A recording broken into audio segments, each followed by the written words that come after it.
People often ask the question, is the American dream dead? I believe the moment we stop dreaming, we might as well be.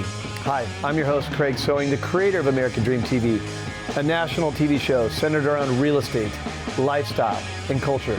A real show showing you real neighborhoods from real professionals. Today, we're going to take you all across the country, showing you why we live in the greatest country on the planet. Let's get this show started right now. Welcome to the American Dream. The American Dream. You're watching The American Dream. The American Dream. Showing you the real estate, the lifestyle, the culture. Let's get this party started right now. Let's go do this. It is heating up once again. We're the Davids going up against the Goliath. Real stories in real neighborhoods with real experts.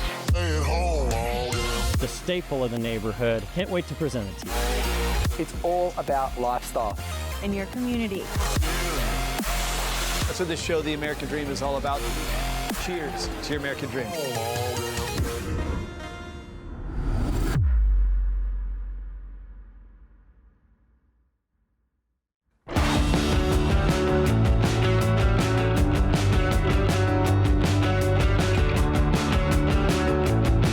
Hi, I'm Jenny Lau, host with American Dream TV. As you know, March is the Women's History Month. Today, we're going to interview 4 successful women.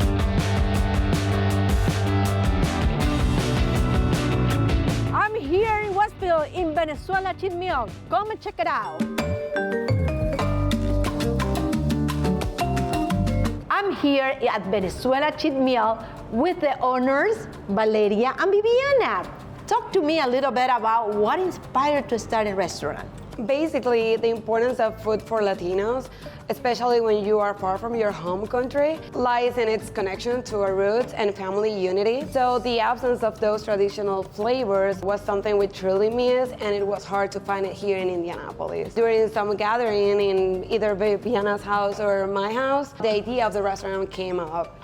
And we spent like around 2 years improving our recipes till we were ready to launch. Well, that is really amazing. Tell me then, what is the challenge that you face when you open this restaurant? Let's talk about permits, decided what city you want to go. So we wanted to stay in the Carmel Westfield area. Finding the right spot was tougher than expected, dealing with the remodeling. Also, financially was kind of hard because we needed to pay for, rent and everything, cover expenses before after like 9 months of hard work, we were able to open the doors for the customers. But I can tell that paid off. What is the upcoming that you have? What goals you're going to do after this? Well, right now we are focused on opening a new food truck that we're going to be launching in Noblesville. And in the future, we really hope to be in more cities here in Indiana.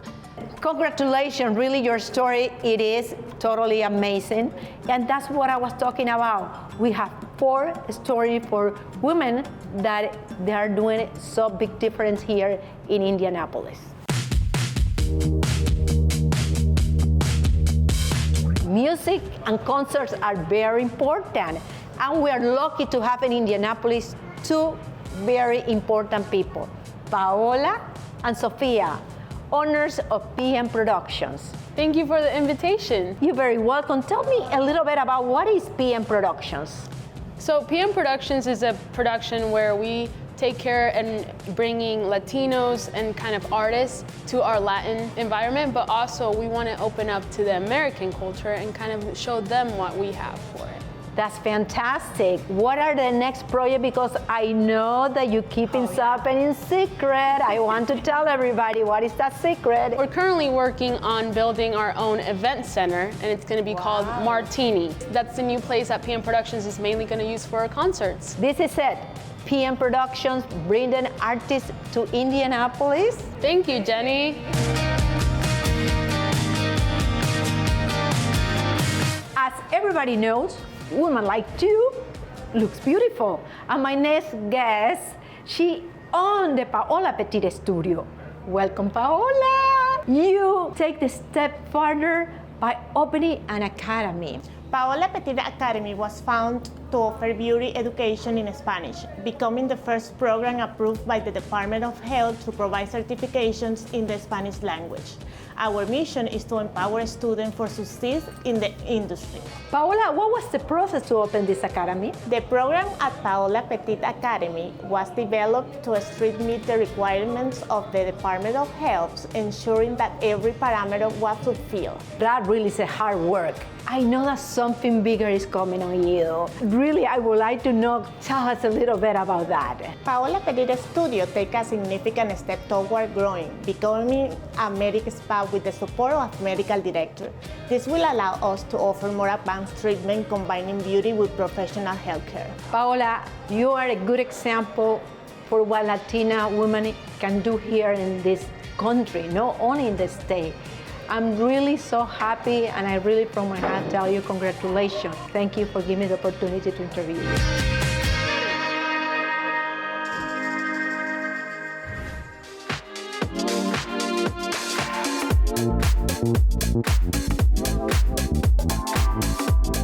Now it's time to shine. For that reason, let's get into the fascinating world of 18 gold and diamonds. And for that, we will welcome Janet Sidorante. What do you think is a key to running a successful gold store in this such of competitive market? Thank you for having me here. One of the main things that sets us apart is first and foremost quality, meaning that our gold comes directly from Italy. Our clients love wearing 18K gold, which is exactly what we offer, and it's reflected in the name of our store. Additionally, we provide personalized service and expected guidance to help customers choose the perfect pieces. Thank you so much. Really, you've been amazing. This is another amazing story. You're going to see all this jewelry that they have and how we're going to shine with this. Thank you for having me here.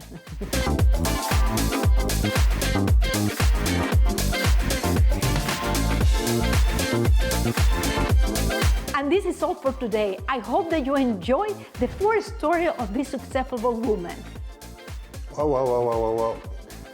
We can't end this episode without congratulating Jenny and being a successful woman herself who came from Ecuador 28 years ago without a lick of English. Now you're a TV host. Congratulations.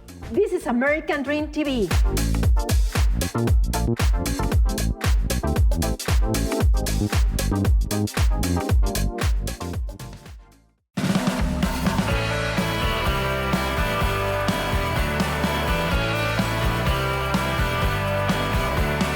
Welcome to the American Dream. I'm your host, Michelle Bratton, and today we are in McCordsville, Indiana. As you can tell behind me, this is the family line caboose that most locals here recognize as the old barbershop that has been converted to the coffee at the crossing. We're going to go ahead and meet the owners and share some historical history of how they had served this community for many years. Come on, let's go.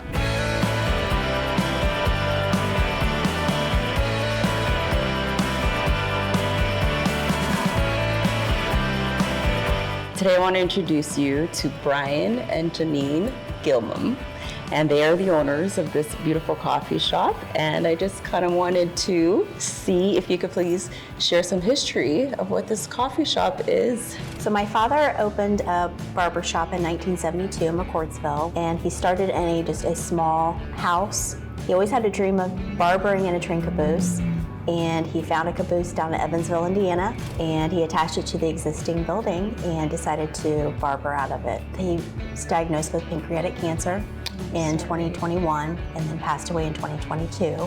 He had the property up for sale and was going to retire, and I decided that we would keep it. I was like, well, what could I do to keep that same connection with families and the community? And I thought, well, why not use coffee? Yeah, actually, when we first started, my goal was to get a veteran-based coffee company. I found a company called Alpha Coffee Company out of Salt Lake City, Utah, veteran-based coffee company. He sent me beans and I fell in love with them. Being almost open for a year now, we have tons of people in the community that buy their coffee now because they like it so much too. So, you know, as this community starts to grow, you guys are right here next to what they will call the McCord Square. and it's 48 acres of just a mixed diversity of commercial, and there's going to be a little bit of rec. How do you folks envision how this will impact the future of this coffee shop? I mean, we plan on staying here for a while and being here for a while. So as they grow, we're hoping, that, we can still be the small town coffee shop of the town. And today's era, coffee shops are popping up everywhere. So we know we're going to be surrounded by them. But we want people to come here for the uniqueness and small town feel and quality. We have little nooks and crannies. We have places up in the loft area, in the caboose area, on our patio when it's nice and warm outside that we open the garage door. People that'll come and meet for church groups, for Bible studies in the morning. And, that's unique. Yes. It's a unique atmosphere that we have. And we're really proud of that. Thank you so much. You're welcome. For meeting with me today. I just wish the very best for you folks, and I definitely will be back and be telling all my friends and family about it as well.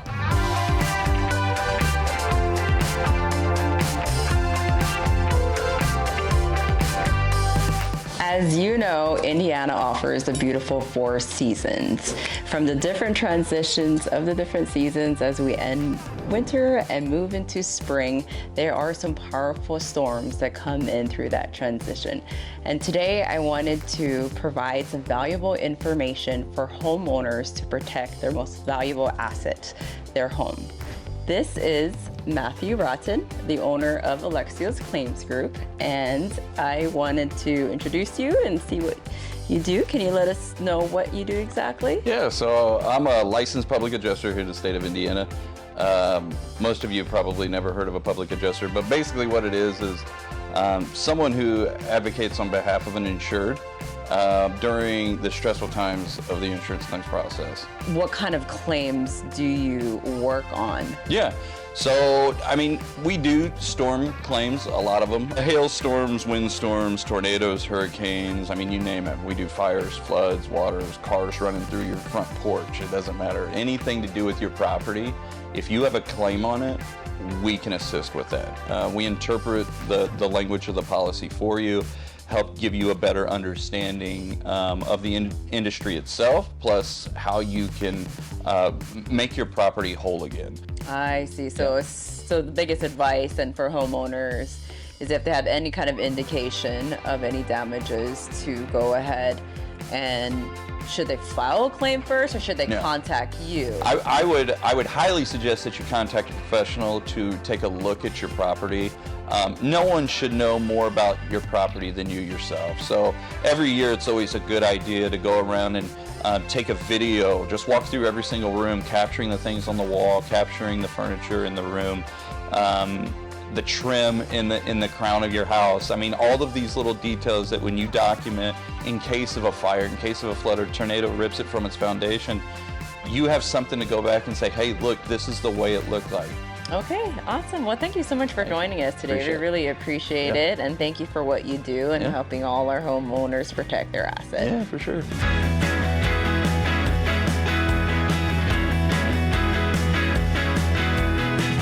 So next time you're in Indiana, don't forget to get a good cup of coffee at the Coffee at the Crossing and get yourself a good public adjuster. Until next time, I'm your host, Michelle Bratton. Take care.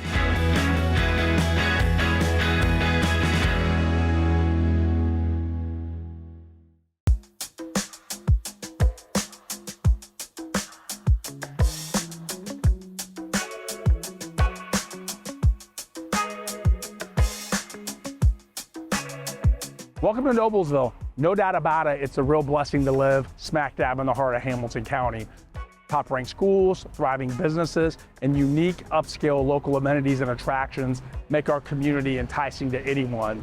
Amid this dynamic growth and prosperity, finding compassionate, comprehensive health and medical care can feel lonely and overwhelming.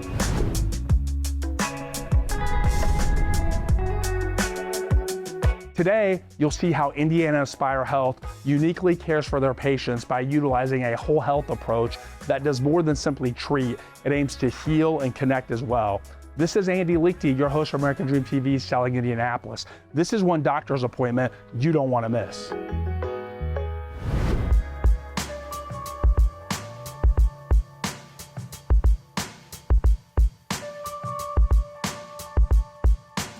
So we're speaking with Diana Huddleston, who is the Vice President of Community Partnerships. Talk to me about like how Aspire implements that and the value that it provides the patients and the people that come here. So Aspire is a community health center, and we are meant to provide services in the communities that we support. Okay. And we do that through this whole health model of medical, behavioral, and social drivers of health. Aspire can be your medical home. So we want people and families to have a family doctor. 80% of people that are experiencing anxiety or depression, their first stop is their primary care doctor. That's who they tell first. And when we're combined and in the same building, that's a warm handoff. Yeah, that's a continuity of care, it's right? It's very good continuity of care. And then our social drivers of health. So we have employment specialists, housing specialists. We can be your doctor, we can be your therapist, we can be your landlord. And once you're a patient with Aspire, you're with Aspire. And so it doesn't matter which door you come in, that we're going to be able to help you and serve the needs that you have and that your family has. We're speaking with Vanessa Pataki, who is the Vice President of Service Access, right? You're part of the kind of the crisis response team. And, as we know, a crisis can happen in like an instant. Tell us where you guys kind of can come in here and how you can serve people that are kind of in that crisis situation.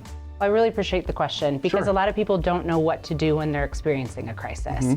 Oftentimes they might call 911 or even access an ER, and we want to be able to truly set up a crisis continuum of services to meet those needs. So there's kind of three parts to it. And so the first part is being able to have someone to contact. And that really is about contacting our 24/7 crisis line, where you're going to get Aspire staff answering that call, being able to walk you through, provide you that support and that de-escalation. So it's again 24/7. So you're gonna have our crisis line, our mobile crisis 24/7, and then being able to have our crisis center here being 24/7, be able to come in. They'd start with our triage, being able to access our supports, being able to figure out what's going on in a very supportive, almost like a living room type model environment. Hey, Megan, thanks so much for taking the time to meet with me today. And tell me about your story with Aspire. Well, how I got connected with Aspire was in 2021. I obtained my 4th DUI. And I was court ordered to be in the drug court program through Hamilton County, which included some outpatient therapy through Aspire, which was EOP, step down, individual therapy. It was learning how to live a life of recovery, and that it's important to be honest, not only with yourself, but with the individuals that are helping you, because there's no way they can help you if you're not being honest.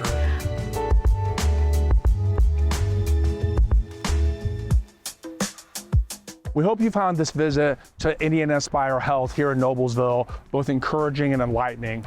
It is easy to feel overwhelmed and isolated when dealing with a health challenge. If you or someone you know in Central Indiana is suffering through a medical or health crisis, I encourage you to reach out to Indiana Aspire Health. They're an empathetic advocate for you on your healing journey. For ADTV, this is your host, Andy Liechty. See you on our next episode.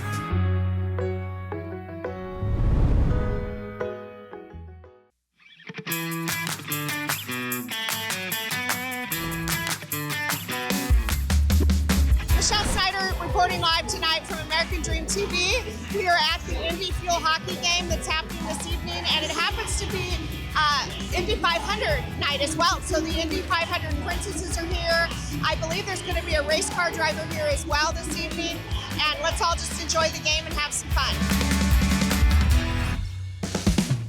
Hey there, Ann. Nice to see you. It's so great to see you. Welcome to the Fishers Event Center. Thank you. So Thank you for coming. Tell me a little bit about why this was built and what the concept was behind it. Yeah, well, please join me inside if you'd like. Okay. We'd love to tell you more about it. So Fishers Event Center opened November of 2024. And the vision for this building was to be the premier entertainment venue in the Midwest. Okay. So all the touches in our building are to ensure that guests have the best experience, whether you're driving in through our gateless parking system, checking out at one of our many food and beverage locations with our touchless and our cashless payment systems. Everything is designed to enjoy everything that you possibly can entertainment-wise in the building. Okay, so Fishers came up with this concept. So City of Fishers owns this. Yes, that's correct. So they came up with this concept, built this in the Fishers district. Yeah. And their reasoning behind that was to be the Yes, bring some of the best and brightest entertainment in the nation to Fishers, Indiana. Okay. So not only is that comedians and national touring artists, it also includes 3 of our professional sports teams, Indy Fuel, Indy Ignite, and Fishers Freight. That's awesome. Yes. That's awesome. Okay, so it's also state-of-the-art. So yes. I understand there's a little bit of like with the music and everything, yes. green and the environmental. Yes, being a brand new building, a lot of thought was put into sustainability efforts, all the way from our concession stands and the ingredients and locally sourced food that we use in all of our offerings at the event center, to energy efficient everything across the board. So it really truly is a lot of thought and intentionality behind how the event center was designed. That's great. That's great. So you are going to give us a tour of this beautiful facility. Yeah, I would love to. And so let's go take a walk. Okay, perfect. Okay, very good. I would love to show you the building and see all the amazing sight lines. So they're truly, every seat is phenomenal. And what I love about this space, as you look around, this is all the seating sections offer you the best view of the action, whether it's on the ice, on the court, or on stage. Yes, so you truly, every seat is a phenomenal seat. We get that question all the time, and guests are always pleasantly surprised to say, wow, this is wonderful. Yeah, totally. As you're looking around, there's so many different food and beverage offerings between the North Club. Down here we have Rail Yard Pub on the north and south side of the building. We have multiple fuel zones, which are grab and go locations. So if you're just looking for a quick snack or treat, you can run up there and grab it. And then also Kickin' Chicken, which you can watch our culinary team hand-bread chicken for you as they make it for you fresh. So as you're looking at this space, we've utilized it for private events, for State of the City, for fundraisers, for galas. We've had hosting employee appreciation days, charade shows. We're also going to host a lot of private business meetings as well. Okay. So being the largest private event space in Hamilton County, the building really lends itself nicely for any type of curated experience. Yeah. Welcome to the Suite Promenade. Yes. So a lot of local businesses have suites up here for the year, so they have access to tickets for every event. That's awesome. It is awesome. Beautiful sight lines. Our culinary team has done an incredible job of coming up with really top-notch and beautiful food and beverage offerings. Yeah. From signature craft cocktails all the way to elevated fruit boards, dessert boards, and anything in between. Okay. Very nice. Yep. Very nice. Yes, all local and sustainably sourced purveyors. It's truly a very thoughtful experience all the way around. So thank you again for having us here today and giving us a tour and everything. Now, do I understand one last thing? Blake Shelton is coming? Blake's coming in just a few weeks. Oh, that's We're awesome. so excited. And isn't it amazing to have so much fun in your backyard? Yes, I agree. Yes, I agree awesome. 100%. Well, again, thank you again for having us thank give us a tour. You're very welcome. And that's another episode of American Dream. I'm Michelle Snyder, your host today. Until next time.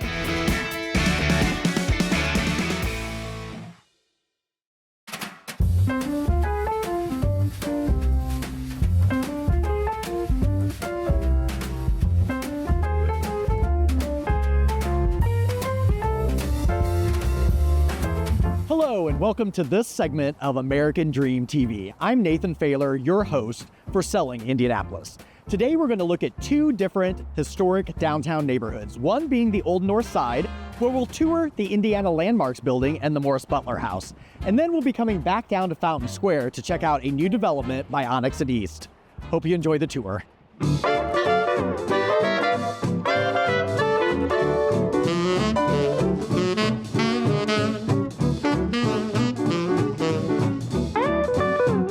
Today we are sitting here with Marsh Davis, President and CEO of Indiana Landmarks.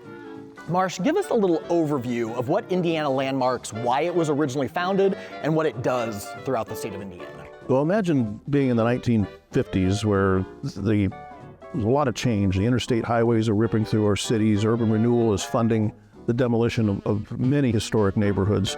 So in 1959, a group of business leaders here in Indianapolis, including Mr. Eli Lilly, a familiar name to most people, gathered at the Columbia Club just to explore the idea of forming an organization that would save some historic places for the future generations. It was a very intentional idea from the beginning. It wasn't a reaction against one particular building, but it was a forward-looking idea. And so that's the genesis, what is now Indiana Landmarks. It used to be called Historic Landmarks Foundation of Indiana. The board members located a property across the alley from this building called the Morris Butler House. Okay. It was our first project, and it was undertaken from 1965 until 1969. It was opened with great acclaim, with a 3-day celebration. Mr. Lilly was pleased, and he basically created the first part of our endowment at Indiana Landmark. Bit by bit, we expanded, starting with the historic neighborhoods here in Indianapolis, including this one, the Lockerbie Square area, and gradually built out into the state. And so now we have 9 regional offices in addition to our state headquarters. And that sets us apart from our peers anywhere in the country. We're the largest statewide nonprofit preservation organization. We cultivated several people, but the one that made it happen was the cultivation of Bill and Gail Cook, famous for their restoration of French Lick Springs and even greater so the West Baden Springs. Yeah. The most spectacular restoration project we'll ever see. Gail Cook had a thing for domes. So we're sitting in this room with a big dome, but a lot of the quality you see here would never have happened without Bill and Gail Cook. Great partnership. It was the last project that he did in the last year of his life, and I think it really kept him going. Well, Marsh, I thank you very much for your time and your energy and putting all the efforts that you've put into not only this building, but others throughout the state of Indiana. And thanks so much for coming today. Thank you. Thank you.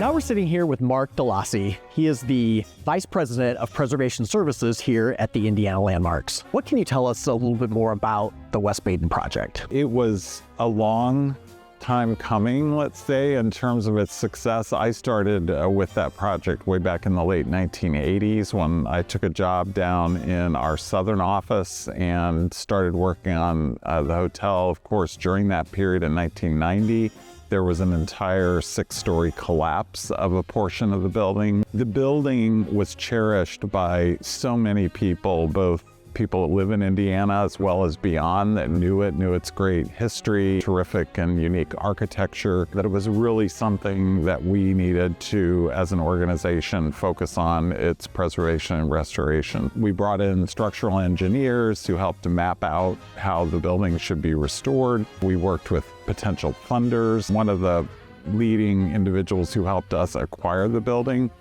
were the Habig family, and they gave us the funding to be able to acquire West Baden. What started out as a fairly small commitment grew into a really big vision and investment. And you know, the economic development impacts were huge because you went from a vacant building to one that's created hundreds of jobs in the Springs Valley. So that structure was unique from its very beginning days. And if I'm remembering some articles I've read, at some point in time it was considered like the 8th wonder of the world, right? Yeah. It had the largest dome in the world on the building, an extremely significant structure both in Indiana and globally. Well, Mark, I really appreciate the time and energy that you gave to us today. Of course. And we'll be back in touch with future needs.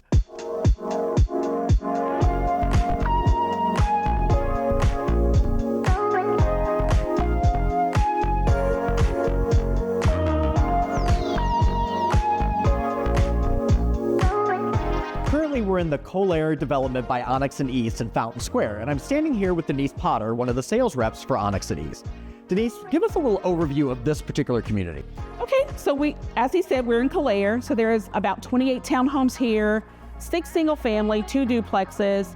Most of the units have rooftops, which people love, 2-car attached garage, which people love as well, and we're really close to the downtown area. Price point of these townhouses are what, between $350 and high 4s? That is correct. So the $350 is probably going to get you about 1,300 square feet. Okay.